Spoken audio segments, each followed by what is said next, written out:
Asriel, the king's son, heard the humans call. Yo, you're a kid too, right? At least, I'm not making puns. See me, see me. They said a human wearing a striped shirt will come through. You're about to face the greatest challenge of your entire journey. Your actions here will determine the fate of the entire world. I usually come to the ruins because there's nobody around. Oi, I'm Tammy, and this my friend, Tammy. Oi, I'm Tammy. Lots of places to loiter on the surface, I bet. You're desperate for the premiere of my new body. I felt this before.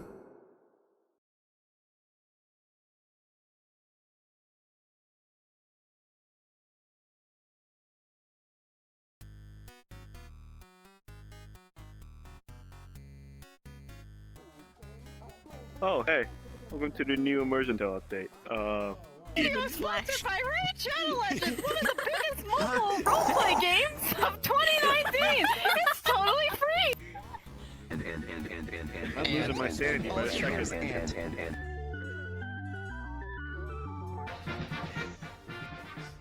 I'm sitting down in my chair all the time because I'm just too... No, not a not Hotland. No, I don't want to go back. I don't want to go back there.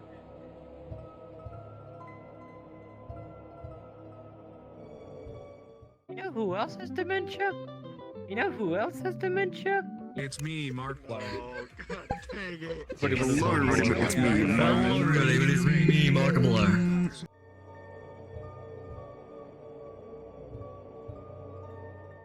What you're about to see next is, Holy shit, it's my bad. Bad Pet demands FNAF content, here you go. So cool, so cool, so cool. Join us! So cool, so cool, so cool, so cool, so cool, so cool. Fuck yeah, I win. You ruined FNAF! Uncomfortable with all these Torios around. Me too! My child! My child! Oh goodness gracious! Oh no! it's time to woo! It's time to woo! Sans is really nice, but that's just a theory! A game theory! Mate, it's all over.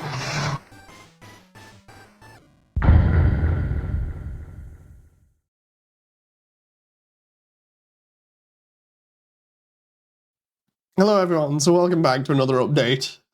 After that crazy intro, I think I should start off with what happened after the last update. That being that, for those who are around, you'll know we joked a lot about Hotland taking forever to make because of the amount of details in it, and as you can see, there was a little bit more done in the time when we finished the update. We came up with Muffet's area being held up by these neat giant pillar-like structures. A lot of this still needs to be lit a little bit better, of course. It's still using a lot of the temporary lighting that I came up with for the demonstration just to make it look neat. We've also got the resort still in here that looked pretty cool, but as you can see in the background, looming over it, we have the core. And the core was something that I spent a lot of time detailing. There's a lot of neat little things in there that really make it pop, and also there's a couple of jokes hidden all over the place on it. So it's going to be cool seeing if anybody notices those. This is modeled off of the sprite work, and then I just took some random textures and slapped them on to make it look good. But the idea being that this would follow the game as close as possible by having the lifts. I still need to place them coming out of the top of the resort, and then we need to join up the core to it. But after I'd done this entire area and more or less just decided, yeah, it's almost done, we're good, I started thinking to myself, okay, let's have a look through the other areas. And I quickly realized that this had now become the new visual standard alongside the Judgment Hall for keeping things looking amazing. Because I can't just go from like this to the pixelated ruins, it wouldn't look as good. So it then became a case of, okay, so Hotland is now responsible for the overall look of everything. In other words, everything has to look this good or close to it. And if it doesn't, then I won't be satisfied. So then I decided I would go back and do the earlier parts of the game, primarily the ruins and waterfall, because Snowdin I was happy with, Hotland I was happy with, the Judgment Hall I was kind of happy with. So basically, there were areas that I'd done and done in high fidelity like this that I really enjoyed, but there were earlier areas where I was still using the Gmod style sprite-based maps, and they just did not look as good, and it would not have matched together properly. So then we started working on all of the new ways that we could build up the ruins.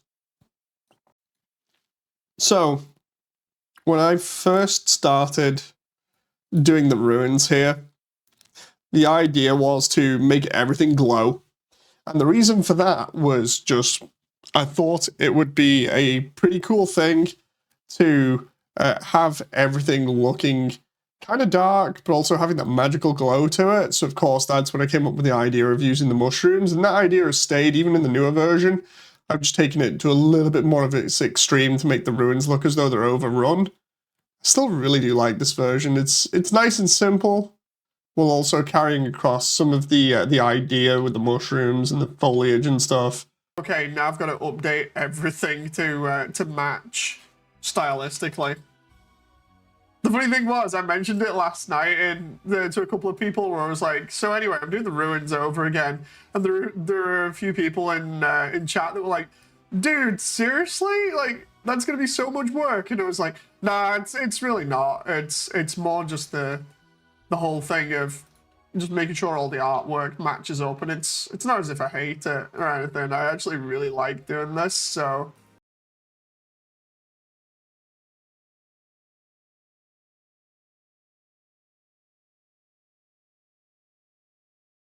thing that I'm going to be interested in doing in the newer version as well is adding all these characters back to make the ruins feel a little bit more populated, because one of the things that I like doing here was trying to make it look as if monsters weren't just randomly hanging around, like they actually had a purpose. Like Whimsum kind of looked like moths, so the idea was to have them flying around all the mushrooms like moths attracted to light. And of course the mushrooms are bioluminescent, so they're going to give off light naturally, which is why they're all over the place, to give the ruins that kind of nice purple glow and look that they have, and actually give it some sort of reason as to why they look like that.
After doing the ruins and rendering them like this, I was really happy with all the new details. Everything really popped. Now the only question was, how do I do New Home? There's not really much fan art of it, and the stuff that we see on the map is pretty open to interpretation. So I started looking for inspiration in the most weirdest of places in some cases, and started playing around with a couple of ideas. This is video footage of what happened. And then Frisk walks, the save point's over there. Frisk walks this way, and then out onto the view. And the view is literally going to be over there, right? Now, I could do it in 2D, but the thing is, it's going to be crap for, like, depth and everything. It's not going to look good. That's just what I'm thinking. Next thing you know, you're going to call Undyne the Pope. Dude, don't make me do, like, a Pope hat for Undyne. That would be funny. Just have Undyne's music on. Dude, take a video of the Pope just like driving down through the Vatican and just have Undyne's music playing.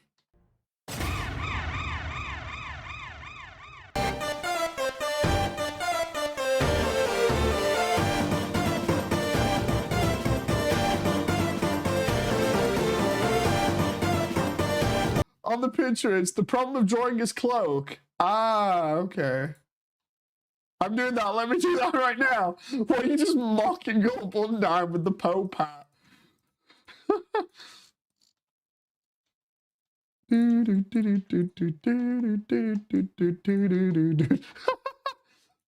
Oh my god, that's gonna be awesome. When you get to New Home, there's not much talked about with all of this stuff. It just looks like the ruins, and the ruins are lots of like brick walls and things. But just the level of height and everything that we've got going on, we can definitely see down on everything else. So we have like this view. Imagine if it's like first person view, we'll do the horizon here. I'm imagining it. Because it's like looking over the battlement here. And the idea is Frisk walks along this way. Behind is like another big wall, which I'll go into in a moment, kind of like that. The idea is like that's going to just like carry on with the brickwork and stuff and connect these pillars together. The idea is we're going to have all these little houses and towers and stuff showing off the Kingdom of the Monsters. The idea is we got this. Just load it up here. We got all the textures on and everything else. Just give it a sneak peek. So you can see from there, it's kind of looking really cool. We can see all the individual brickwork and details, and it looks pretty accurate to Undertale, despite me copying these buildings from different places. Already referencing stuff like Smash Bros, Super Mario Sunshine, different Sonic games, Final Fantasy. You know, it all blends together pretty well. So I'm like, oh, okay, I need to build a city, and this is the coolest bit now, is the tech behind it. It uses geometry nodes with the help of bakers from the Undernet for this. But what geometry nodes essentially do in this case is say, right, we've got a point here that we can move, and as we move or make a new one, it will randomly select a building from 1 in 15 that I made and place it wherever I want. So, for instance, we'll extrude this line out here, and I'll show you. As you can see, as I'm moving this, it's generating 1 of 15 different buildings in place of where it is. And I can just keep on moving these around if I want to have a little bit of extra control as to what the actual building is. So if I want like a tower there, and then for this one, I can make it like, say for instance, that one. And if I don't want another bell tower there, I can just change that to like a small house, and we can just keep doing that. And I can just keep doing that infinitely, and it'll keep generating buildings at random. So that's really cool, and that's going to be really helpful for the rest of this. as usual, it's taken a lot of thought and planning to get to this point, but here's New Home in all its HD glory, exterior and interior all connected together. I hope you all enjoy.